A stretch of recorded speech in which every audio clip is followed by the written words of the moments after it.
السلام علیکم ورحمۃ اللہ وبرکاتہ۔ دوستو، کیا آپ کو نہیں لگتا کہ جب تم کسی کو تم سے زیادہ مل جانے کا گلہ کرتے ہو تو وہ گلہ اس بندے سے نہیں کرتے بلکہ اس کے رب سے کرتے ہو؟ سوچو تو صحیح، وہ تو رب کی ذات ہے جس نے کہا میں جس کو چاہوں زیادہ دوں اور جس کو چاہوں کم۔ تو پھر تمہارا اپنے ہی خونی رشتہ داروں سے جھگڑا کیسا؟ تمہیں لگتا ہے تمہارے قبضہ کیے ہوئے پلاٹ، دھوکہ دہی سے قبضہ کیا ہوا مال، بہنوں بیٹیوں کے حق ہڑپ کیا ہوا مال تمہیں یا تمہاری اولاد کو فائدہ دے پائے گا؟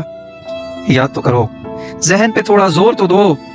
دور کیا دیکھنا، اپنے رشتہ داروں میں، پڑوسیوں میں، کیا وہ تمہیں انکل، وہ چاچا یا وہ بوڑھی ماں یاد نہیں جنہوں نے کاروبار میں، جائیداد میں لوٹ مار اور دھوکے سے مال جمع کیا تھا؟ اور کیوں نہ کرتے، ان کے 2 بیٹے بھی تو تھے، اور یہ سب لوٹ مار انہوں نے انہی 2 بیٹوں کے لیے کی تھی کہ کل وہ سکھی رہ پائیں۔